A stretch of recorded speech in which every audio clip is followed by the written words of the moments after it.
105살이 되니까요. 사람들이 자꾸 똑같은 걸 물어요.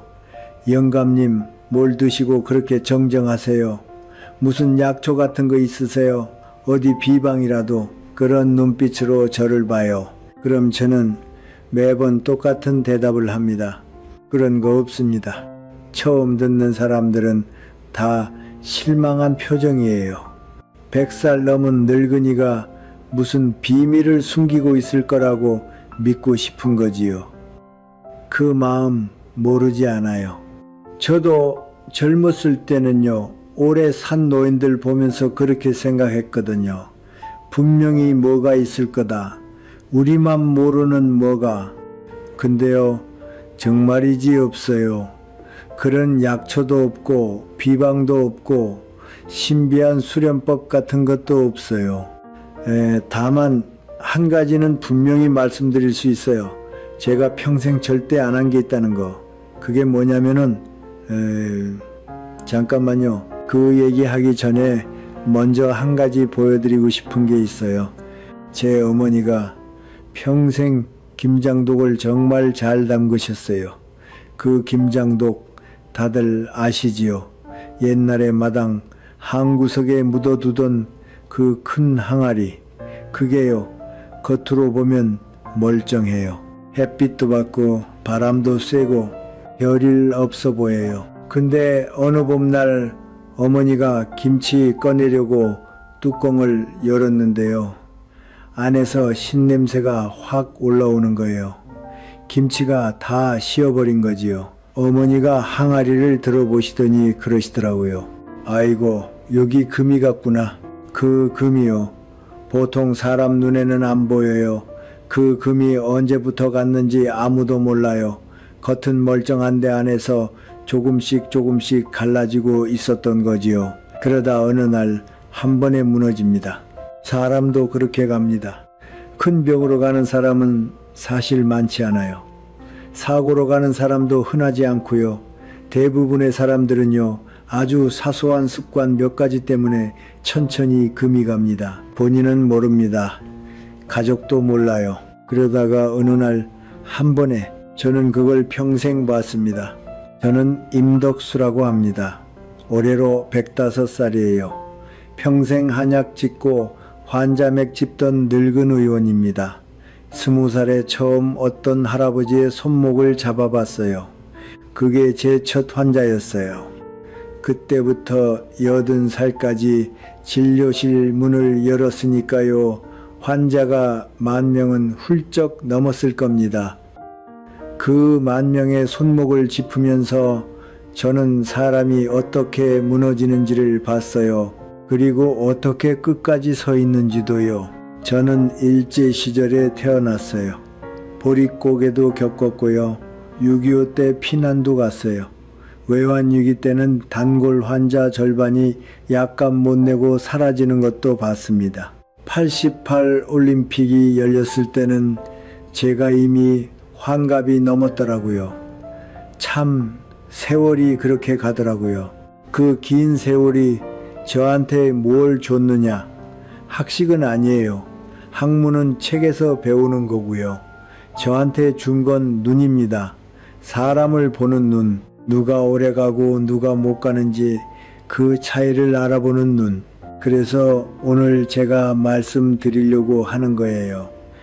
오늘 저는 5가지를 말씀드릴 겁니다. 거창한 게 아니에요. 다 평범한 습관입니다. 어떤 분들은 이 얘기 들으시고 이게 무슨 비결이야 하실 수도 있어요.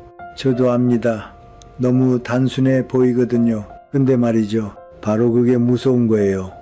평범하니까 아무도 위험하다고 생각 안 합니다. 평범하니까 본인도 모르고 가족도 몰라요.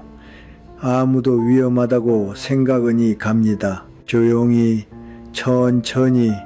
이 5가지 중에 단 하나라도 지금 여러분 일상에 자리 잡고 있다면요. 그건 이미 오래전부터 여러분 뿌리를 흔들고 있다는 뜻이에요. 그래서 저는 부탁드리고 싶습니다. 이 늙은 이 얘기 들으시면서요.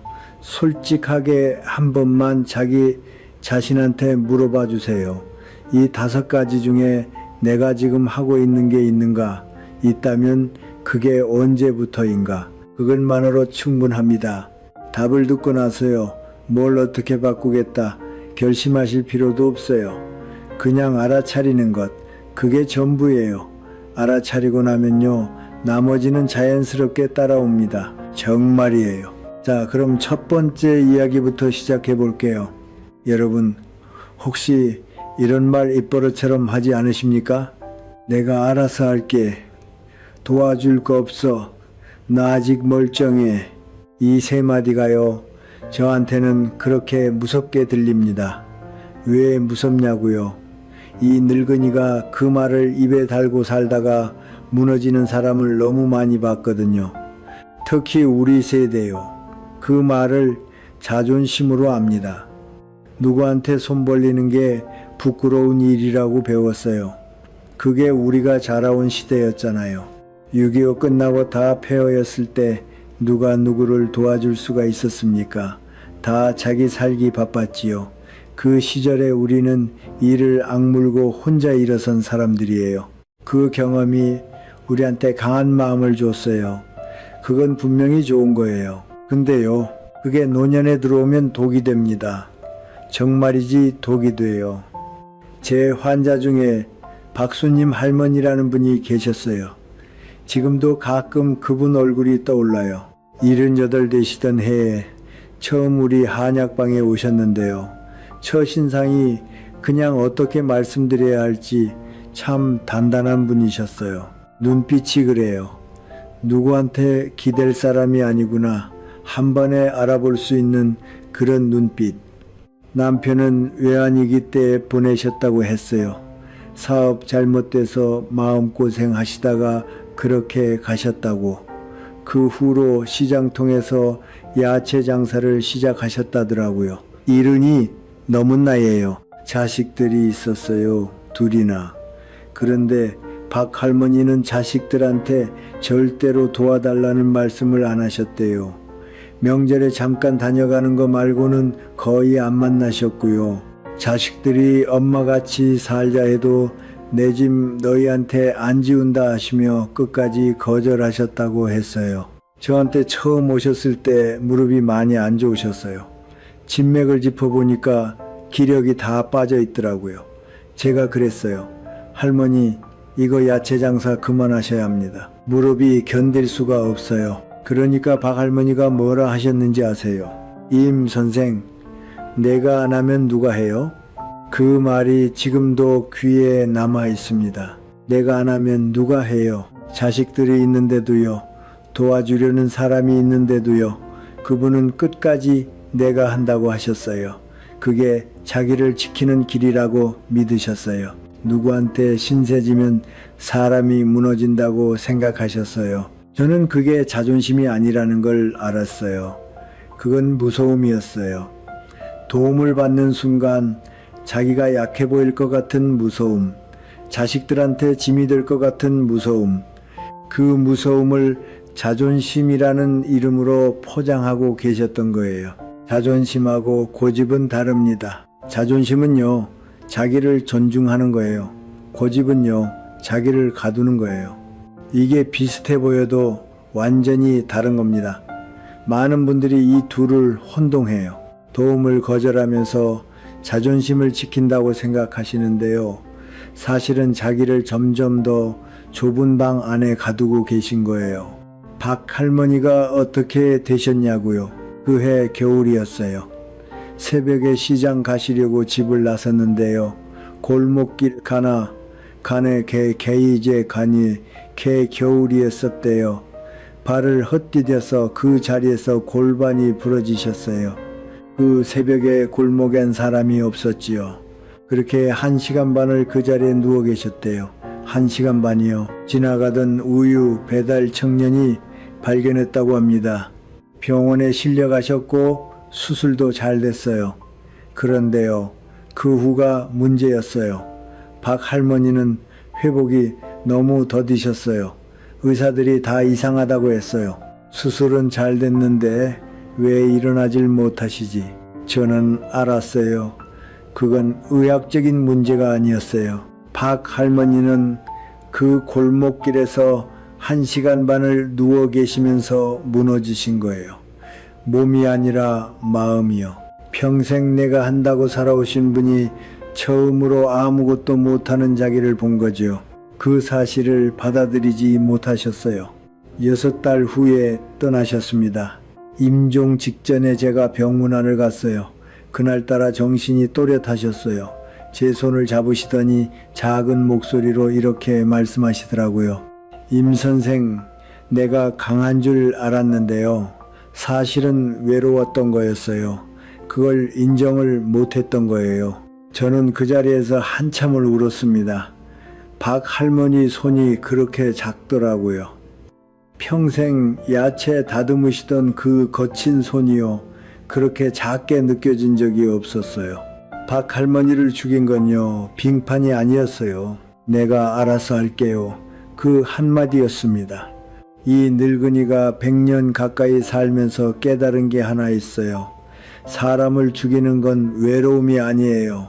외로움을 인정 못하는 고집이 사람을 죽입니다. 외로움은요, 사실 약점이 아니에요. 인간이라면 누구나 갖고 있는 거예요. 100살 먹은 저도 외롭습니다. 솔직히요. 아내 보낸 지 20년이 넘었는데도요. 어떤 밤에는 그 빈자리가 그렇게 무겁더라고요. 외로움을 느낀다고 약해지는 게 아닙니다. 외로움을 모른 척하면서 혼자 짊어지려고 할 때 그때 사람이 무너지는 거예요. 그럼 어떻게 해야 합니까? 거창한 거 없어요. 오늘 자식한테 전화 한 통 해보세요. 별일 없냐고만 묻지 마시고요. 엄마가 아빠가 이것 좀 같이 봐줬으면 좋겠다. 한 번만 부탁해보세요. 자식들이 귀찮아할까봐 걱정하지 마세요. 자식들은요, 부모가 자기를 필요로 한다는 사실에 사실은 따뜻해집니다. 정말이에요. 도움을 청하는 건 관계를 만드는 일이거든요. 그리고요, 옆집 사람한테 김치 한 보씩이라도 받아보세요. 평생 주기만 하셨지요. 받는 게 어색하실 거예요. 처음엔 그게 그렇게 불편합니다. 근데 그 어색함을 한 번만 넘어보세요. 받는다는 게 얼마나 따뜻한 건지를 알게 되실 거예요. 사람은요, 받을 줄 알아야 줄 줄도 아는 거예요. 또 하나 말씀드리면요. 병원 가실 때 혼자 가지 마세요. 그게 그렇게 어려운 일이 아닙니다.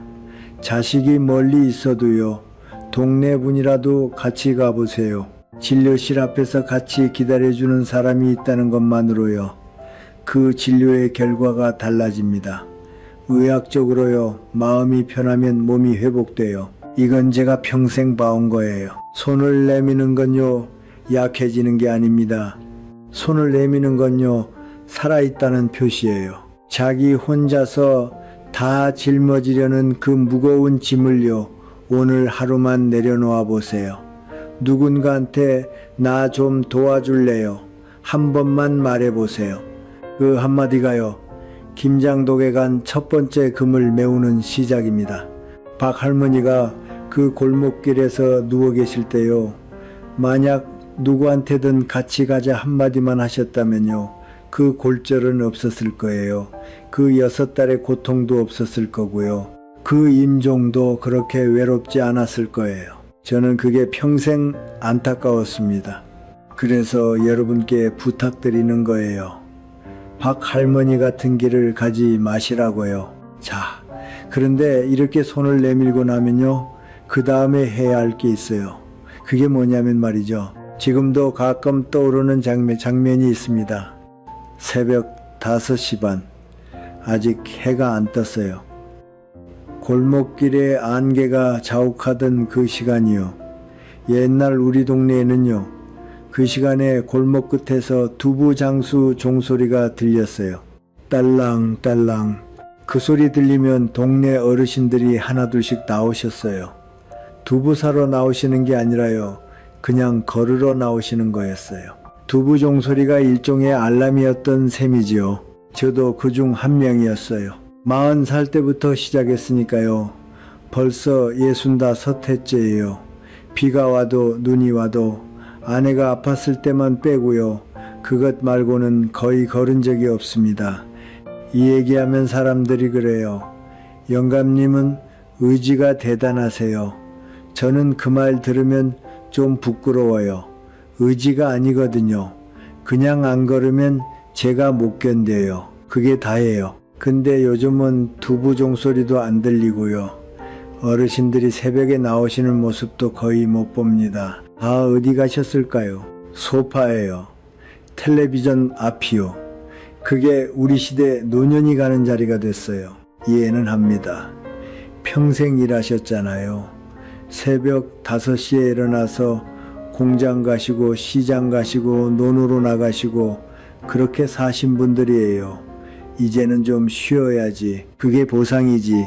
그 마음을 제가 왜 모르겠습니까? 근데요, 이 늙은 의원이 솔직하게 말씀드릴게요. 노년에서 쉰다는 건요, 사실은 멈춘다는 뜻이에요. 그리고 멈춘 몸은요, 아주 빠르게 무너집니다. 본인이 깨닫기도 전에요. 제가 봤던 환자 한 분 얘기를 해드릴게요. 김봉남 어르신이라고 새마을운동이 끝나갈 무렵에 정년 퇴직을 하신 분이세요. 평생 우체부로 일하셨어요. 옛날 우체부 아시지요? 자전거 타고 동네 골목골목을 다 다니시던 그분들이요. 비 오면 비옷 입고 눈 오면 눈 헤치고 그게 일이었지요. 김어르신이 퇴임하시던 날 마지막으로 우체국에서 환갑잔치 비슷한 걸 해주셨대요. 동료들이 다 모여서요. 김어르신이 그날 한마디 하셨대요. 이제 좀 쉬어야지. 평생 다리가 아팠으니까. 그게 시작이었어요. 퇴임 첫 달은 정말 행복하셨대요. 늦잠도 자고요. 평생 새벽에 출근하던 분이 7시까지 잠을 자니까 그게 그렇게 좋으시더래요. 점심 먹고 텔레비전 앞에서 또 한숨 주무시고 저녁에 막걸리 한 잔. 평화 그 자체였대요. 그러다 2달째부터 좀 이상해졌어요. 종아리에 힘이 없는 것 같다고 하셨어요. 처음에는 그냥 그러려니 하셨대요. 평생 일하셨으니까 이제 좀 빠지는 게 당연하지. 그렇게 넘기셨어요. 3달째 계단 오르실 때 숨이 차기 시작했어요. 김 어르신이 그러시더라고요. 임 선생 평생 자전거로 우체국 언덕길도 그냥 올라갔는데요. 이제는 2층 계단도 한 번에 못 올라가요. 그게 정상이 아니지요. 6달째 우리 한약방에 처음 오셨어요. 그날 진료실 문을 열고 들어오시는데요. 저는 한눈에 알았어요. 김 어르신이 아니었어요. 걸음걸이가 완전히 달라져 있었어요. 어깨도 굽으셨고요. 발을 끌듯이 걸으셨어요. 퇴임하시고 6달밖에 안 됐는데요. 6달이에요. 제가 진맥을 짚어봤어요. 기력이 다 빠져 있더라고요. 무엇보다도 다리 근육이 거의 사라져 있었어요. 평생 우체부로 다지신 그 다리가요. 6달 만에 그렇게 빠질 수 있다는 게 저도 그때 다시 한번 무섭더라고요. 침대에 앉으셔서 김 어르신이 저에게 이렇게 말씀하셨어요. 임 선생, 이상해요. 내가 일할 때보다 쉬고 나서 더 빨리 늙는 것 같아요. 분명히 쉬는 게 좋은 건데 그런데 왜 이러지요? 저는 그날 김 어르신께 거짓말 못하겠더라고요. 어르신, 이상한 게 아닙니다. 자연의 이치예요. 안 쓰면 사라집니다. 그게 다예요. 근육이라는 게요. 우리가 평소에 인식 못하지만요. 매일 사용하면 유지되고요. 안 쓰면 빠집니다. 60살 넘어서는요. 아무것도 안 하면 1년에 근육의 3%에서 5%가 사라진다고 해요. 5 되면 20%가 사라지는 거예요. 10년이면 거의 절반이 없어집니다. 근육이 없어지면요. 단순히 힘이 약해지는 게 아니에요. 균형이 무너집니다. 그래서 어르신들이 자꾸 넘어지시는 거예요. 그리고 한번 넘어지면요. 박수님 할머니 같은 일이 일어나는 겁니다. 앞에서 말씀드린 그 길이요. 그러니까 첫 번째 균열하고 두 번째 균열은요, 사실 손을 잡고 있어요. 외로워서 안 움직이고 안 움직여서 더 외로워지고, 그렇게 사람이 한 발 한 발 무너지는 거예요. 장마철 빨랫줄 본 적 있으세요? 옛날에 마당에 빨랫줄 매놓고 빨래를 널었잖아요. 장마가 시작되면 빨래를 그냥 줄에 걸어두면 안 돼요. 안 마르거든요. 그러면 그 빨래에서 곰팡이가 핍니다. 신냄새가 나고요. 며칠만 그대로 두면 다시 빨아야 해요. 사람 몸도 그렇습니다. 안 움직이면은요, 그 자리에서 곰팡이가 핍니다. 비유가 아니에요. 진짜로요. 혈액이 안 돌면 부패가 시작돼요. 근육이 안 쓰이면 굳어요. 관절이 안 움직이면 녹슬어요. 우리 몸은요, 가만히 있으라고 만들어진 게 아니에요. 움직이라고 만들어진 거예요. 몸이 멈추면요, 영혼이 먼저 늙습니다. 그 반대가 아니에요. 이게 제가 10,000명의 환자를 보고 깨달은 한 가지예요. 마음이 먼저 늙어서 몸이 멈추는 게 아니에요. 몸이 먼저 멈춰서 마음이 늙는 거예요. 순서가 그래요. 그럼 어떻게 해야 합니까? 거창한 운동 하실 필요 없어요. 헬스장 가실 필요도 없고요. 비싼 운동화 사실 필요도 없어요. 그냥요, 매일 아침 한 블록만 걸으세요. 비 오면 비 오는 대로요. 눈 오면 눈 오는 대로요. 추워도요, 더워도요. 그냥 나가세요. 1분이라도요. 그게 시작이에요. 그렇게 시작하면요, 어느 날 2블록이 되고요. 그 다음엔 동네 한 바퀴가 됩니다. 그게 자연스러운 거예요. 그리고요, 집 안에 계실 때도요, 한 자리에 한 자리에 1시간 이상 앉아 계시지 마세요. 텔레비전 보시다가 광고 나오면요, 그때 한번 일어나세요. 부엌까지만 걸어갔다 오세요. 물 한 잔 드시고 오세요. 그것만 해도 다릅니다. 정말이에요. 참, 한 가지 더 말씀드릴게요. 집안일을 직접 하세요. 자식들이 엄마 청소 그만하세요 하잖아요. 자녀들이 아버지 그건 제가 할게요 하지요. 그 마음 고맙긴 한데요.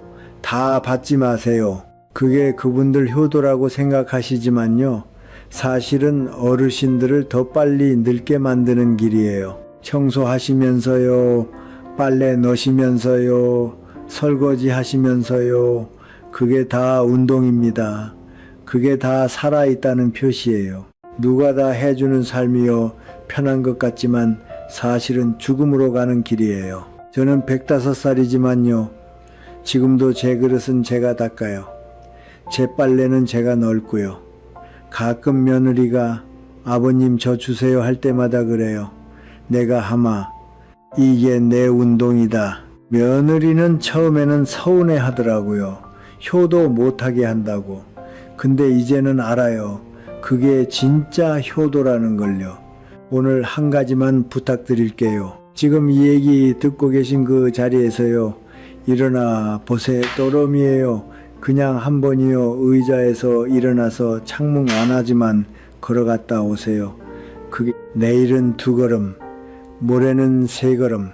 그렇게 1년만 가시면요, 김봉남 어르신처럼 6달 만에 무너지는 일은 절대 없습니다. 약속드릴 수 있어요. 자, 그런데요, 몸이 움직인다고 끝이 아닙니다. 진짜 무서운 건요, 따로 또 있어요. 그게 뭐냐면 말이죠, 이 늙은이가 100년 넘게 살다 보니까요, 분명히 보이는 게 하나 있습니다. 일찍 흐려지는 사람하고요, 끝까지 또렷한 사람의 차이가요.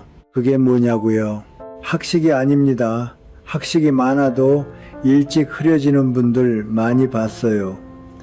박사학위 2개 가진 분도 70 넘기면서 정신이 흐려지시는 거 봤고요. 반대로 평생 학교 문턱도 못 밟으신 분이 90까지 또렷하신 경우도 봤어요. 그러니까 학식이 아니에요. 그럼 뭐냐? 호기심입니다. 오늘 새로 한 가지를 알고 싶어하는 마음, 그게 다예요. 그게 사람 머리를 살려요. 근데 우리 세대분들요, 그 호기심을 스스로 닫아버리시는 경우가 너무 많아요. 입버릇처럼 이렇게 말씀하시거든요. 이 나이에 뭘 배워? 다 늦었지. 저요. 그 말 들으면 가슴이 답답해져요. 솔직히 말씀드리면요. 저도 한때 그 말 했던 적이 있어요. 50살 즈음이었어요. 아내가 저한테 영어 공부 한번 해보라고 권한 적이 있었어요. 그때 저는 한약방 차린 지 한 20년쯤 됐을 때였어요. 한의학 책은 다 한자로 돼 있는 시대였어요. 영어 같은 건 제가 알 일이 없다고 생각했지요. 그래서 아내한테 그랬어요. 이 나이에 영어를 배워서 뭐해? 다 늦었어. 그때 아내가 저를 쳐다보면서 한마디 했어요. 그 말이 지금도 가슴에 박혀 있어요. 그 말을 하는 순간요. 당신 뇌가 그 말을 진짜로 믿어버려요. 저는 그 말이 뭔 소린가 했어요. 솔직히요. 그냥 핑계대지 말고 공부하라는 잔소리려니 했지요. 그런데 일은 넘기면서요. 그 말이 무슨 뜻인지 알겠더라고요. 이 나이에 뭘 배워? 이 말을요. 입 밖으로 한번 내면 그 다음에 또 내게 돼요. 두 번째 낼 때는 더 쉽게 나와요. 세 번째부터는 자동으로 나옵니다. 그러는 사이에 뇌가요. 정말로 그 말을 믿어버려요. 더 이상 새로운 걸 받아들일 필요가 없다고요. 그러면 어떻게 되느냐? 뇌가 천천히 꺼지기 시작합니다. 뇌라는 게요. 근육이랑 똑같아요. 안 쓰면 사라져요.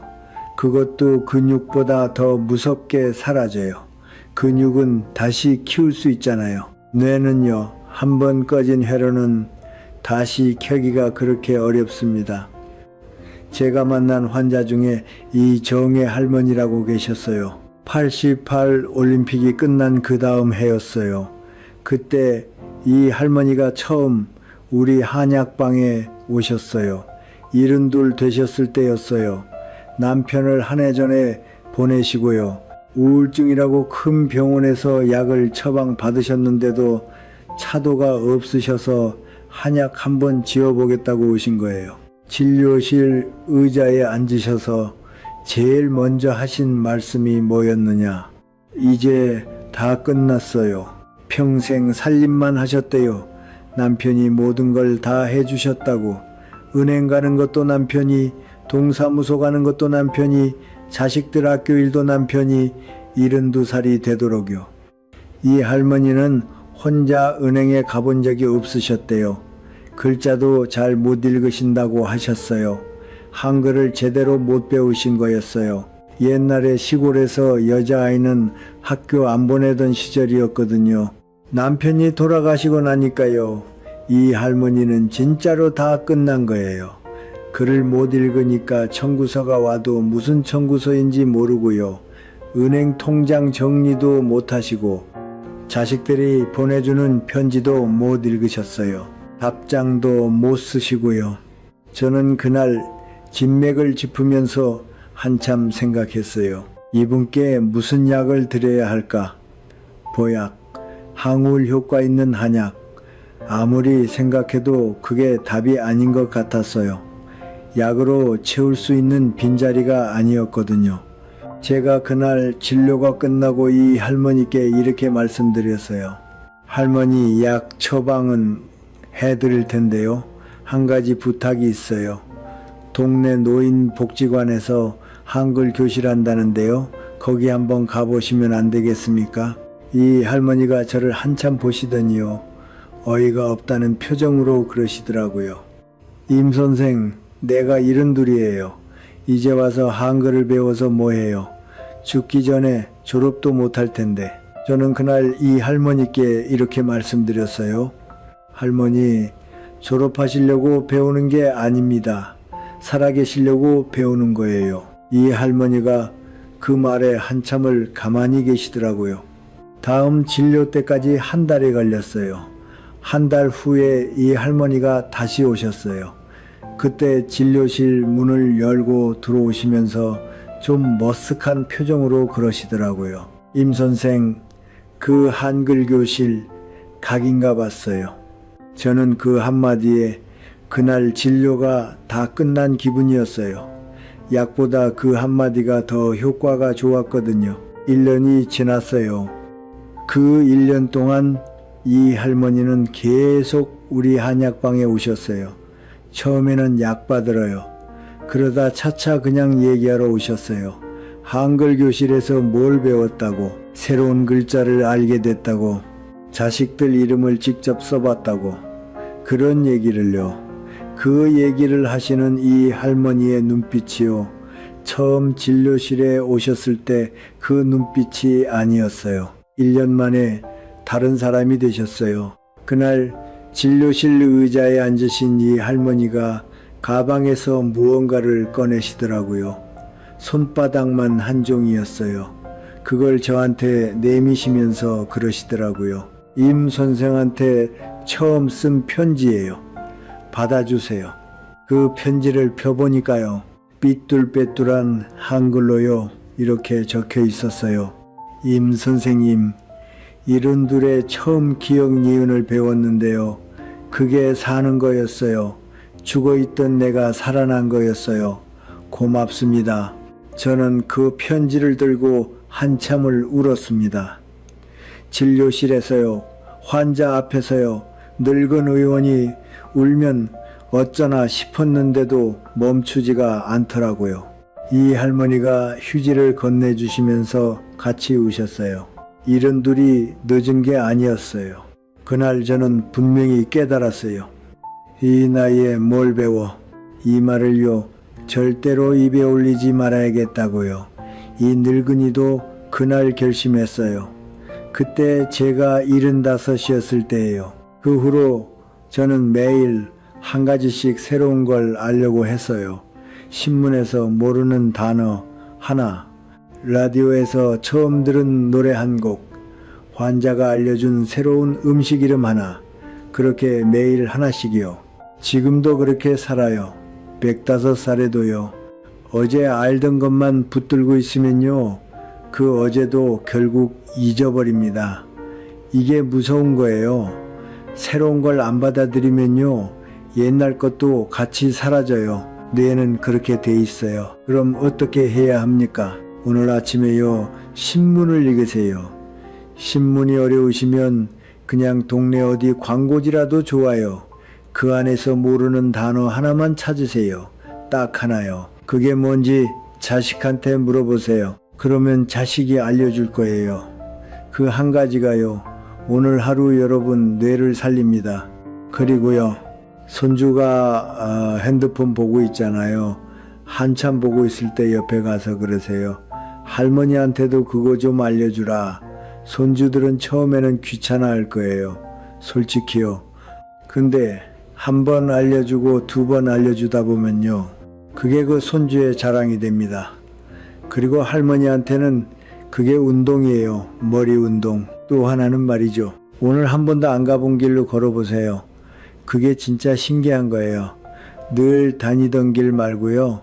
골목 하나만 다르게 들어가 보세요. 그 골목에 뭐가 있는지 보세요. 그게 머리한테는 새로운 자극이에요. 처음 보는 풍경이요.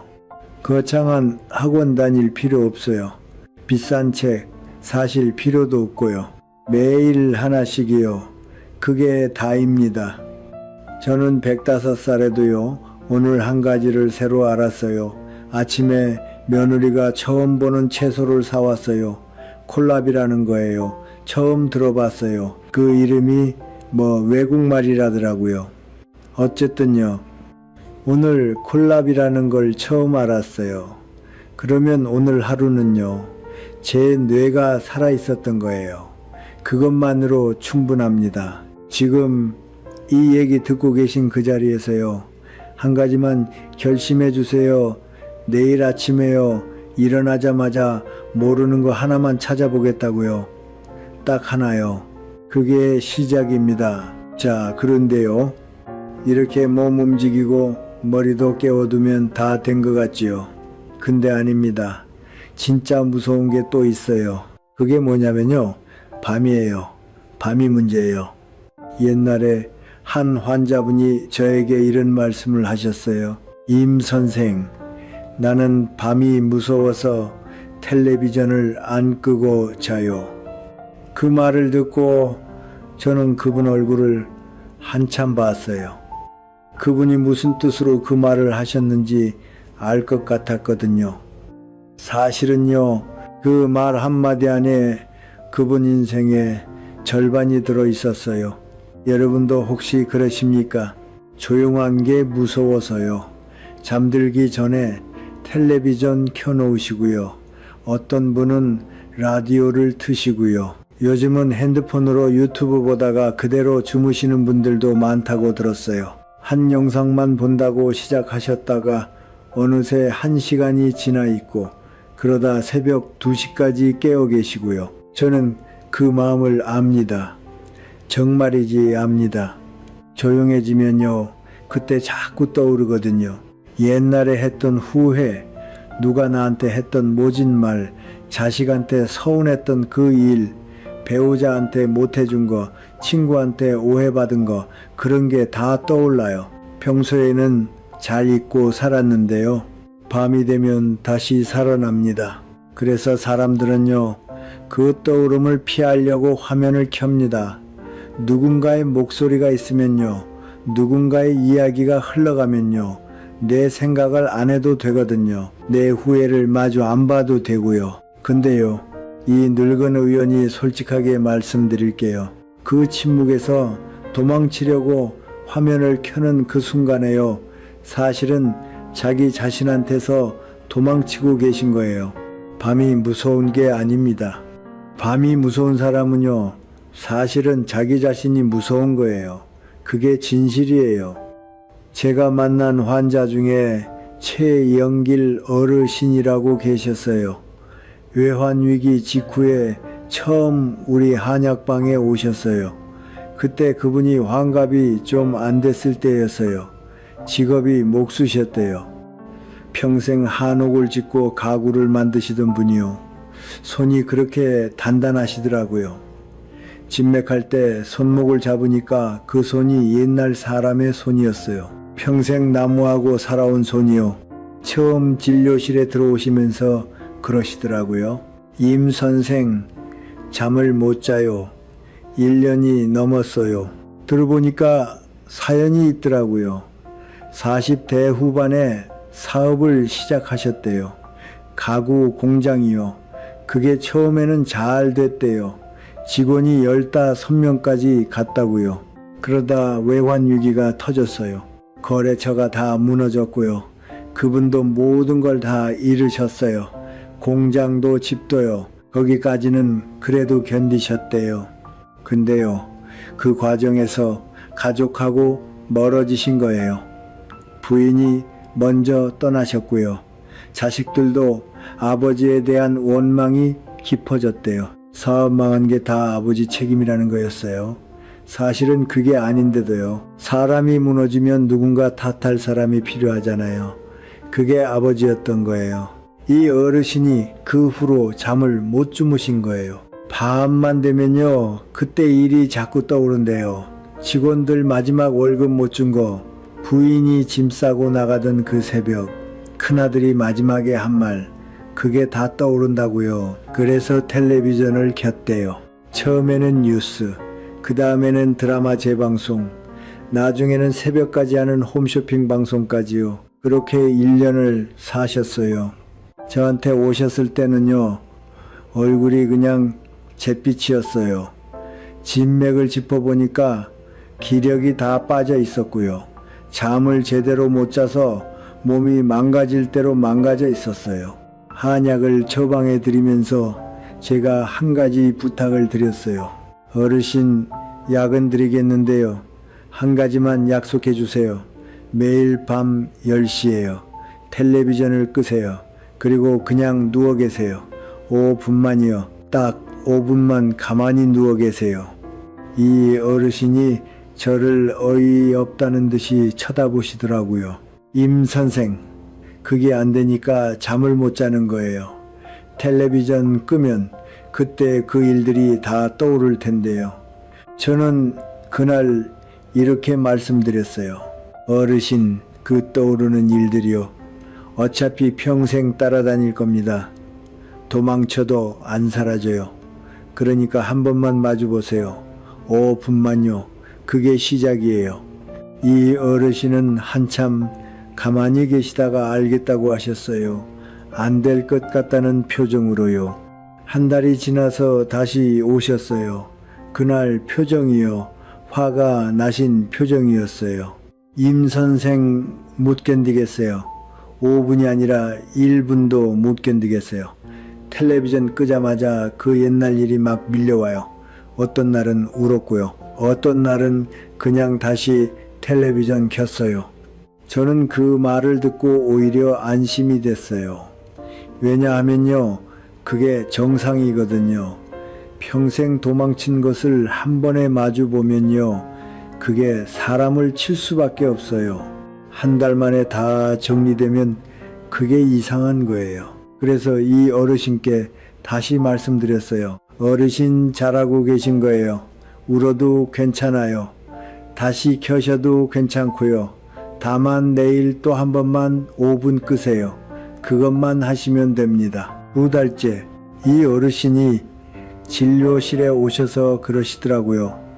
이제 5분은 견딘다고요. 한 10분까지도 견딘다고요. 떠오르는 것들이 여전히 떠오르긴 하는데요. 그래도 옛날만큼 무섭지는 않다고요. 3달째 진료실 문을 열고 들어오시는데요. 얼굴이 달라져 있었어요. 잿빛이 사라져 있었어요. 의자에 앉으시더니 한참을 가만히 계시다가 이렇게 말씀하셨어요. 임 선생, 내가요, 평생 나 자신이 무서웠던 거였어요. 그걸 인정하니까요, 잠이 오더라고요. 신기하지요. 저는 그 말씀에 천천히 고개를 끄덕였어요. 신기한 게 아니거든요. 그게 자연스러운 거예요. 자기 자신하고 화해하면요, 잠은 따라옵니다. 사람이 진짜로 잠드는 순간은요, 약이 잠을 재워서가 아니에요. 자기 자신하고 화해한 그 순간에 잠이 오는 거예요. 약은 잠시 의식을 끄는 거고요. 화해는 진짜로 자는 거예요. 그게 다른 거예요. 옛날 어른들이 그러셨어요. 잘 자는 사람은 마음이 깨끗한 사람이라고요. 그게 사실은 의학적으로도 맞아요. 마음에 죄책감이 많고 후회가 많고 원망이 많으면요, 잠이 안 옵니다. 와도 깊지 않아요. 자다가 자꾸 깨고요. 새벽에 가슴이 답답해서 일어나고요. 근데요, 그 후회와 원망을요, 영원히 안 풀고 가실 거예요. 이 늙은 의원이 묻고 싶어요. 그 옛날 일들이요, 평생 안고 가실 거예요. 죽을 때까지요. 정말로요. 저는 그러지 않으셨으면 좋겠어요.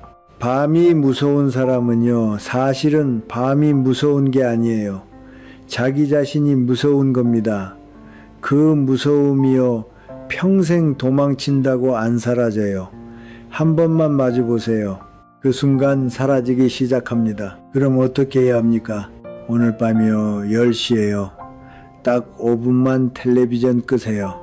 핸드폰도요, 라디오도요, 다 끄세요. 그리고 그냥 누워 계세요. 천장을 보셔도 좋고요.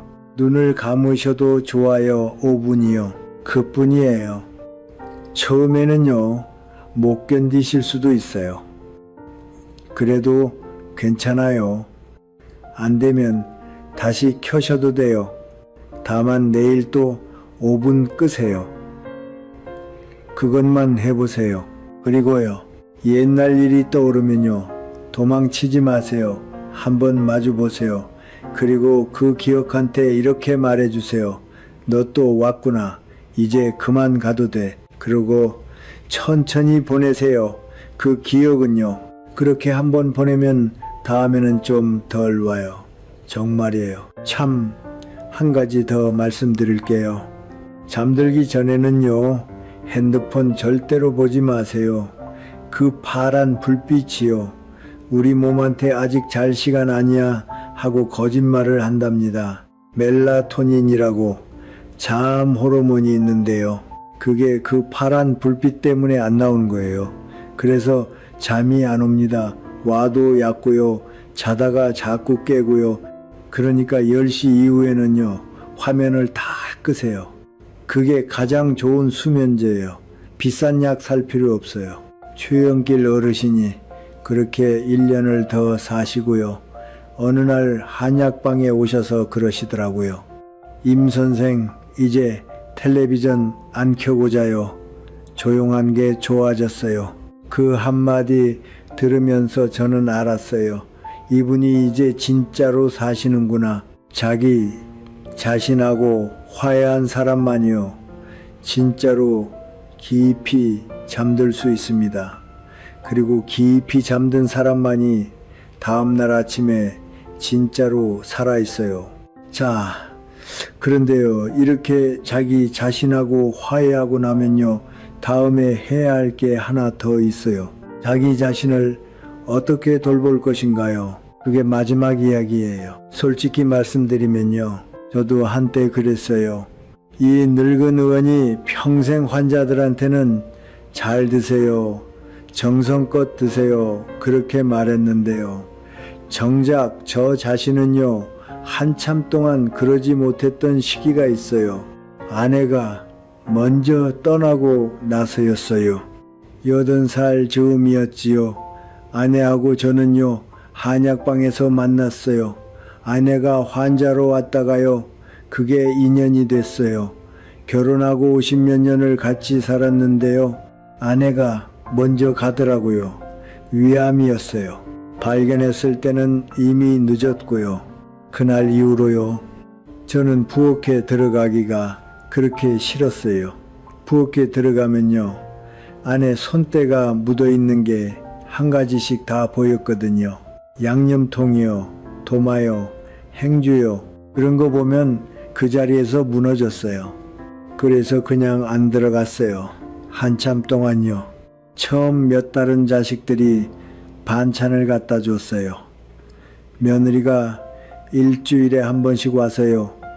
반찬을 한가득 만들어 놓고 갔어요. 저는 그걸 그냥 냉장고에서 꺼내 먹었어요. 그릇에 옮겨 담지도 않고요. 그냥 반찬통째로요. 부엌 식탁 한 구석에 앉아서요. 먹는 것도 그래요. 그냥 라면이었어요. 라면이 제일 만만하잖아요. 물 끓이고요. 면 넣고요. 스프 넣고요. 그러면 끝이에요. 그것마저 귀찮은 날에는 그냥 안 먹었어요. 그렇게 1~5달을 살았어요. 자식들이 점점 걱정하더라고요. 며느리가 어느 날 와서 그러더라고요. 아버님, 저녁에 같이 식사 좀 하시면 안 돼요. 따로 와서 모시고 갈까요? 저는 손을 흔들었어요. 괜찮다. 혼자 먹으면 돼. 나 잘 먹고 있다. 거짓말이었어요. 저는 잘 먹고 있지 않았어요. 그냥 때우고 있었어요. 그 차이가 얼마나 큰지요. 그때는 몰랐어요. 5달째 어느 저녁이었어요. 그날도 라면을 끓이려고 부엌에 들어갔어요. 냄비에 물을 받고요. 가스불을 켰어요. 라면 봉지를 뜯었고요. 면을 넣으려고 손을 드는데요. 갑자기 멈췄어요. 왜 멈췄는지 그때는 몰랐어요. 그냥 손이 멈춰진 거예요. 라면 봉지를 들고요. 부엌 한가운데서요. 한참을 서 있었어요. 그러다가요. 갑자기 어머니 생각이 났어요. 6.25 끝나고 우리 집은 정말 가난했어요. 아버지가 전쟁통에 돌아가셨고요. 어머니가 저하고 동생들을 키우셨어요. 보릿고개 때는 정말로 먹을 게 없었어요. 죽도 묵디 묽었어요. 보리쌀 한 줌에 물만한 사발이었으니까요. 그런데요. 어머니는요. 그 묽은 죽이라도요. 절대로 냄비째 가져오신 적이 없었어요. 항상 그릇에 옮겨 담아 주셨어요. 사기 그릇이요. 어머니가 시집 오실 때 가져오신 거라고 했어요. 그게 우리 집에서 제일 좋은 살림이었어요. 수저도 그래요. 가지런하게 놓으셨어요. 식구가 다 앉기 전에는 어머니가 먼저 드시는 법이 없었어요. 다 같이 둘러 앉으면요. 어머니가 그러셨어요. 우리는 아직 괜찮다. 오늘도 같이 먹는다. 그게 어머니가 매일 저녁마다 하시던 말씀이었어요. 묽은 죽 한 그릇 앞에서요. 그 말씀을요. 그날 부엌에서요. 그 어머니가 떠오른 거예요. 라면 봉지를 들고요. 저는 그 자리에서 한참을 울었어요. 어머니는요. 전쟁통에도 그릇을 반듯하게 놓으셨어요. 먹을 게 없을 때도 정성을 다하셨어요. 그게 그분의 인생이었어요. 그런데 그 어머니의 아들인 제가요. 라면을 봉지째에 들고요. 식탁 한 구석에 쪼그리고 앉아서 먹고 있었어요. 어머니가 평생 가르치신 게 그게 아니었는데요. 저는 그날 밤 거울 앞에 섰어요. 부엌 옆에 작은 거울이 하나 있었거든요. 그 거울 속에 늙은 영감 하나가 서 있었어요. 그 영감한테 제가 이렇게 말했어요. 임덕수, 네가 너 자신을 안 차려주면 누가 차려주겠니? 너도 사람이잖아. 그 말을 하면서 또 울었어요. 100살 가까운 영감이 부엌에서 거울 보고 울었어요. 그날 이후로 저는 달라졌어요. 라면 한 그릇도요. 봉지째 안 먹어요. 그릇에 옮겨 담아요. 김치도요. 통에서 바로 안 집어 먹어요. 보시기에 따로 담아요. 수저도 가지런히 놓아요. 식탁 앞에 앉기 전에요. 잠깐 눈을 감아요. 이 한 그릇이 제 앞에 오기까지요. 누군가 씨를 뿌렸고요. 누군가 키웠고요. 누군가 거두었고요. 누군가 옮겼어요. 그 수많은 손길을 지나서요. 이 한 그릇이 제 앞에 있어요. 그게 얼마나 신기한 일인지를요. 잠깐만 생각해요. 그러고 나서 천천히 먹어요. 그 한 가지를 바꾸고 나서요. 저는 살아난 것 같았어요. 이 늙은 의원이 분명히 말씀드릴게요. 밥상을 차린다는 건요. 배를 채우는 일이 아니에요. 그건요. 자기 자신한테 보내는 메시지예요. 나는 아직 괜찮다. 오늘도 여기 있다. 어머니가 그러셨던 것처럼요. 우리도요. 매일 한 끼 한 끼로요. 자기 자신한테 그 말을 보내고 있는 거예요. 근데요. 대충 때우는 분들이 보내는 메시지는요. 정반대예요. 오늘 하루도 대충 보내도 돼. 나는 그럴 만한 사람이야. 그 메시지를요. 매일 보내시는 거예요. 자기 자신한테요. 그게 매일 쌓이면은요. 어느 날 진짜로 자기 자신을 그렇게 대하게 됩니다. 대충 살게 돼요. 대충 살다 보면요. 사람이 무너져요. 음식이 문제가 아니에요. 태도가 문제예요. 저는 환자들 진맥을 짚으면서요. 그분이 요즘 어떻게 드시는지를 거의 알 수 있어요. 손목에 다 나타나거든요. 정성껏 드시는 분은 손목에 따뜻함이 있어요. 대충 때우시는 분은 손목이 그냥 차가워요. 신기하지요? 그래서 진료 끝에 가끔 제가 그래요. 요즘 밥은 어떻게 드세요? 그러면 환자분들이 깜짝 놀라세요. 어떻게 아셨어요? 요즘 그냥 대충 먹어요. 그 말을 들으면 저는 한약 처방 전에 한 가지부터 부탁드려요. 내일 한 끼만요. 정성껏 차려서 드셔보시라고요. 혼자 먹는 한 끼는요. 자기 자신한테 보내는 편지입니다. 정성껏 보내세요. 그게 다예요. 아내가 먼저 가고 나서요. 저는 한참 그 편지를 잘 못 썼어요. 잉크가 없는 펜으로 쓴 것 같았어요. 받는 사람한테 아무것도 안 전달됐을 거예요. 그러다 부엌에서 그날 어머니가 떠오르고 나서요. 다시 그 편지를 쓰기 시작했어요. 잉크를 채워서요. 지금은요. 몇 끼니마다요. 그 편지를 정성껏 보내요. 저 자신한테요. 어떤 날은 짧은 편지예요. 어떤 날은 긴 편지고요. 화려한 반찬이 아니어도 괜찮아요. 비싼 음식 아니어도 돼요. 그릇에 담는 그 순간에요. 저는 저 자신한테 말해요. 임덕수, 너 오늘도 여기 있다. 오늘도 괜찮다. 그렇게 매일 보내요. 그럼 어떻게 해야 합니까? 오늘 저녁이요. 냉장고를 열어보세요. 거기에 뭐가 있든 상관없어요. 한 가지만 골라서 그릇에 담아보세요. 냄비째 식탁 위에 올리지 마시고요. 반찬 통째로 식탁에 두지 마시고요. 그릇에 옮겨 담으세요. 그것 한 가지만요. 그게 시작이에요. 그리고요. 차가운 반찬 하나라도 따뜻하게 데우세요. 한 가지만이요. 데우는 그 과정에서요. 부엌에 잠깐 서 계시잖아요. 그 시간이 자기 자신한테 보내는 시간이에요. 내가 너를 데워주마. 그렇게요. 참, 한 가지 더 말씀드리면요. 가끔은요. 동네 분 한 분 불러서요. 같이 드세요. 한 끼가요. 그 순간 두 끼가 됩니다. 마음이 채워지거든요. 거창한 손님 초대 안 해도 돼요. 그냥 동네 어르신 한 분요. 김치하고 밥 한 그릇 같이 드시면 돼요. 그게 잔치예요. 저는 105살이지만요.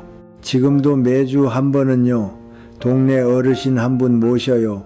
같이 점심 먹어요. 거창한 거 안 차려요. 그냥 김치찌개 끓이고요.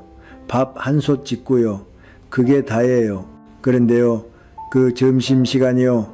일주일 중에 제가 제일 좋아하는 시간이에요. 자, 이제 마지막입니다.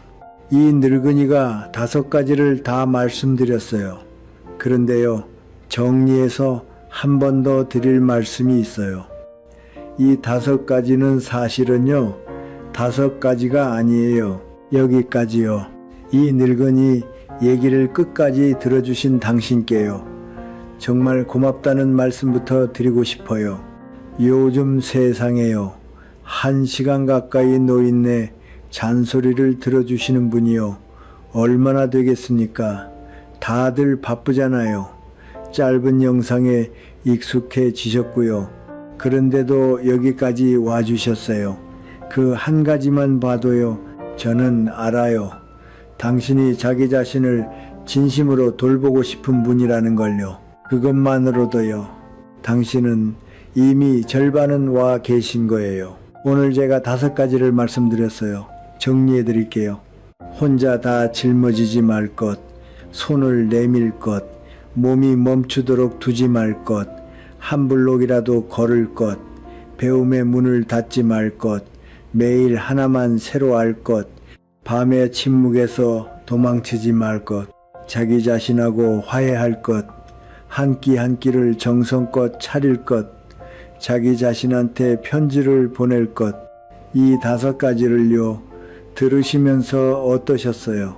어떤 분은요, 에이, 너무 평범하네 하셨을 수도 있어요. 어떤 분은요, 이 중에 내가 하고 있는 게 있구나 하셨을 수도 있고요. 또 어떤 분은요, 가슴 한 구석이 좀 묵직해지셨을 수도 있어요. 다 괜찮아요. 다 정답이에요. 그런데요, 이 늙은 의원이 솔직히 한 말씀 더 드리면요. 이 5가지는 사실은요, 5가지가 아니에요. 하나예요. 이 5가지가 다 한 곳을 가리키고 있어요.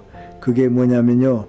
나는 아직 나를 소중하게 대한다. 그 한 가지예요. 손을 내미는 것도요. 자기 자신을 소중히 여기기 때문에요. 도움이 필요하다고 인정하는 거예요. 한 블록을 걷는 것도요. 이 몸이 아직 살아있어야 한다고 믿기 때문에요. 새로운 걸 배우는 것도요. 내 머리가 아직 깨어있길 바라기 때문에요. 밤에 텔레비전을 끄는 것도요. 자기 자신하고 마주 볼 만큼 자기를 인정하기 때문이고요. 한 끼를 정성껏 차리는 것도요. 자기가 그 정성을 받을 만한 사람이라는 걸 아시기 때문이에요. 다 같은 얘기예요. 당신은 아직 당신을 소중하게 대하고 있느냐? 그 한 가지예요. 이 늙은이도요. 흔들렸어요. 솔직히요. 아내 보내고 한참은요. 다 그만두고 싶었어요. 한약 방문도 닫고 싶었고요.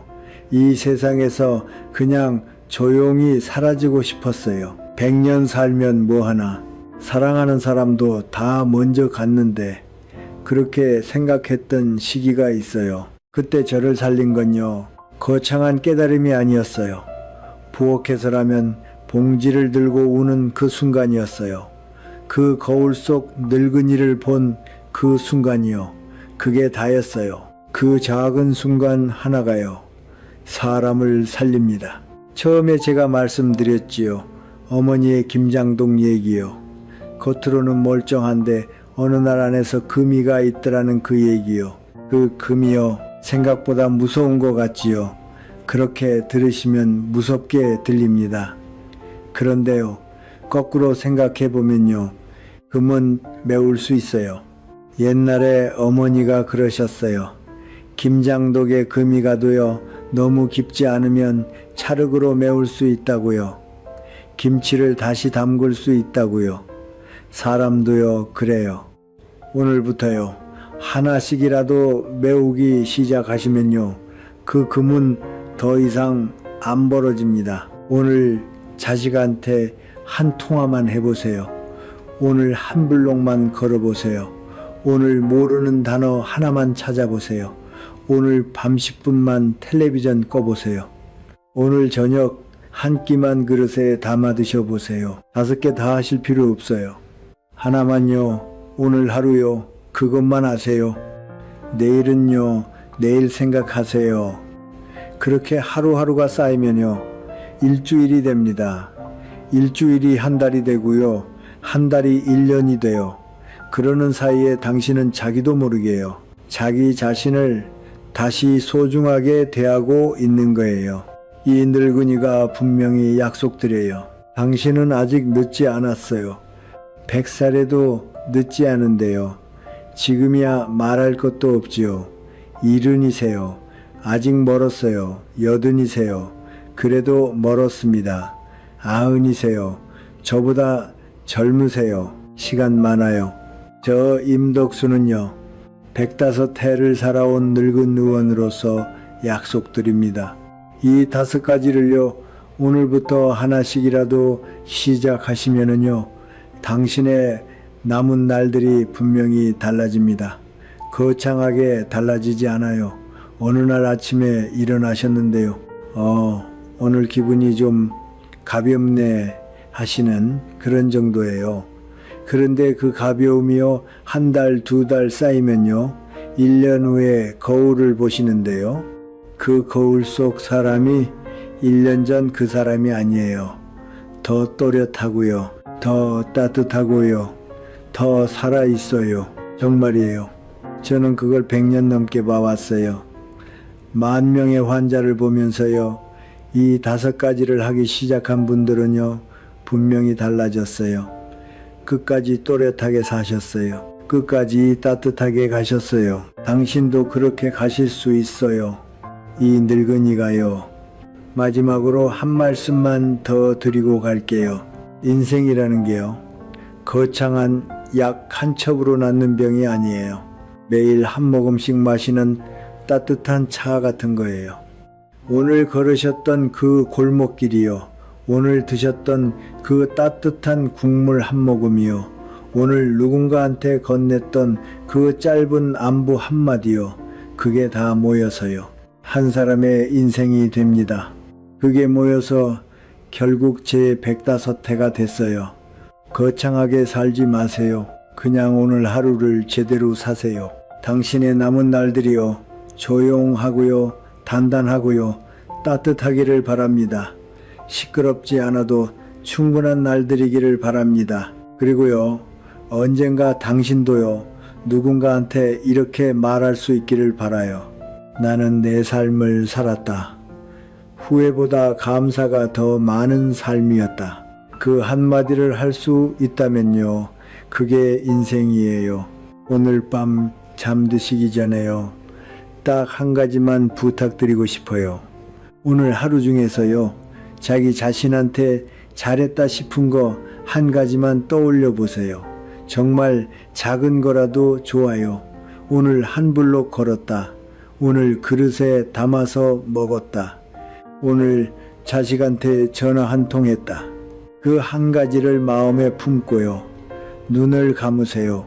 자기 자신한테 잘했다는 그 한마디가요. 내일 아침에 당신을 다시 일어나게 해주는 가장 작고요. 가장 강한 힘이에요. 저는 105해를 살았어요. 그리고 그 끝에서 알게 된 한 가지는요. 놀랍게도 단순합니다. 인생은 한 첩의 약이 아니에요. 매일 따뜻한 한 잔의 차예요. 그 차를요. 오늘도 정성껏 우려내고 계신다는 걸요. 잊지 마세요. 당신은 충분합니다. 당신은 충분히요. 지금 그대로요. 괜찮은 사람입니다.